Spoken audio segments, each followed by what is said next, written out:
There's no feeling more intense than starting over. If you deleted your homework the day before it was due, as I have, or if you left your wallet at home and you have to go back after spending an hour in the commute. If you won some money at the casino and then put all your winnings on red but it came up black. If you got your best shirt dry cleaned before a wedding and then immediately dropped food on it. If you won an argument with a friend and then later discovered that they just returned to their original view. Starting over is harder than starting up.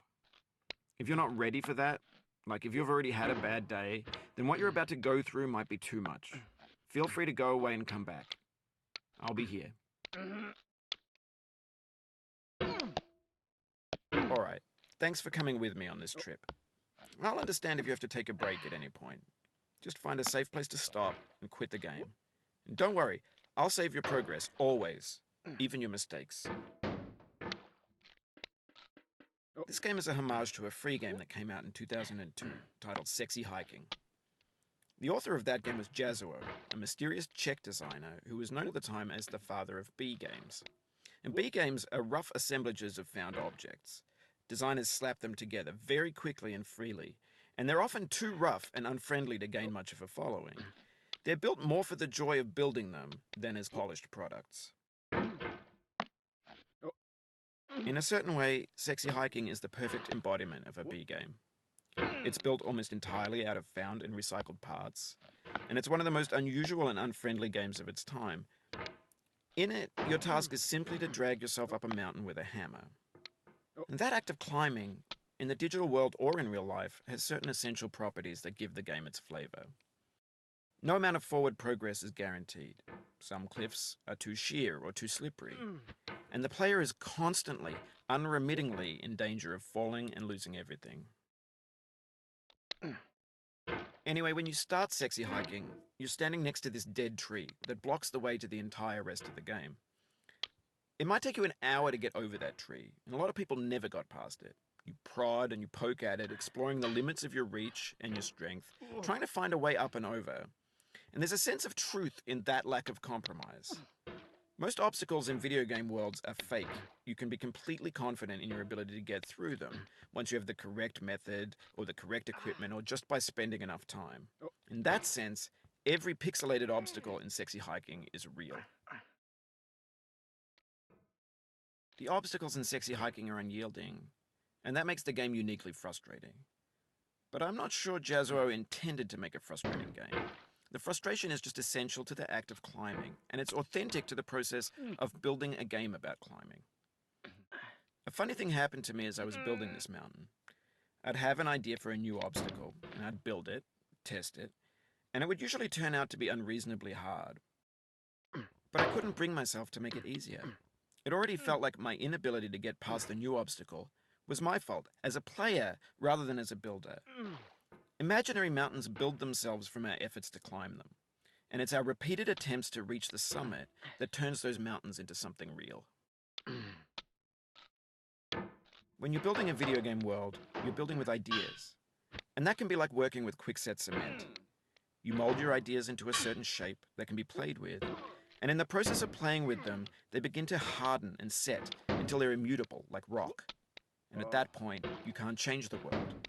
Not without breaking it into pieces and starting fresh with new ideas.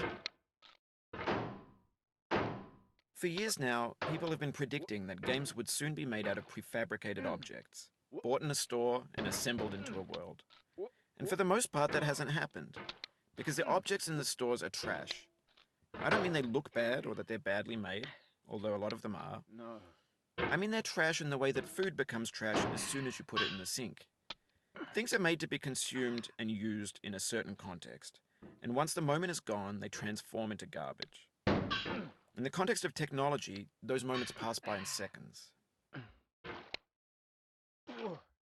Over time, we've poured more and more refuse into this vast digital landfill that we call the internet. It now vastly outnumbers and outweighs the things that are fresh and untainted and unused. When everything around us is cultural trash, trash becomes the new medium, the lingua franca of the digital age. And you can build culture out of trash. But only trash culture. B games, B movies, B music, B philosophy.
Oh, you just lost a lot of progress. That's a deep frustration, a real punch in the gut.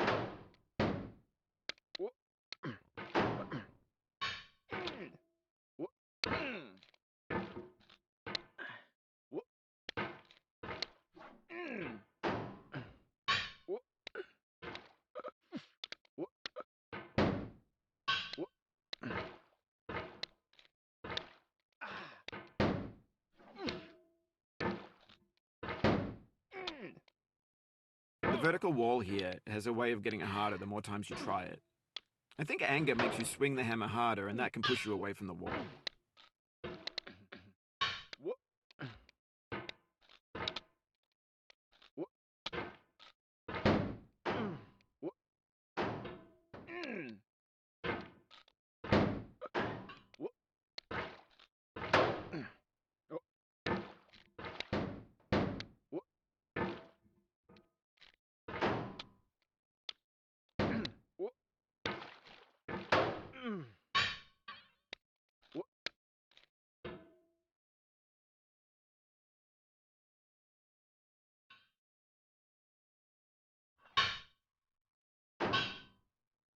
Maybe this is what digital culture is. A monstrous mountain of trash, the ash heap of creativity's fountain. A landfill with everything we ever thought of in it. Grand, infinite, and unsorted.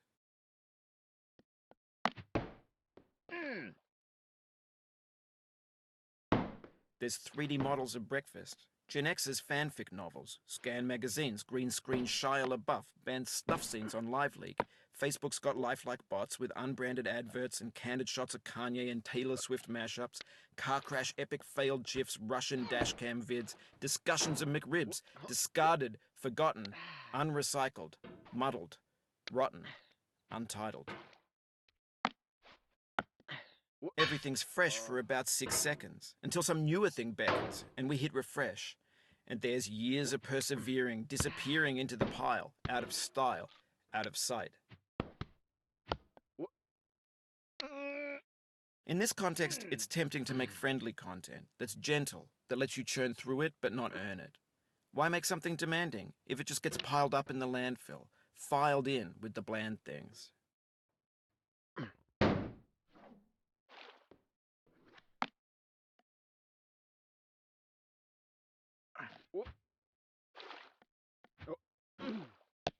Oof, sorry about that.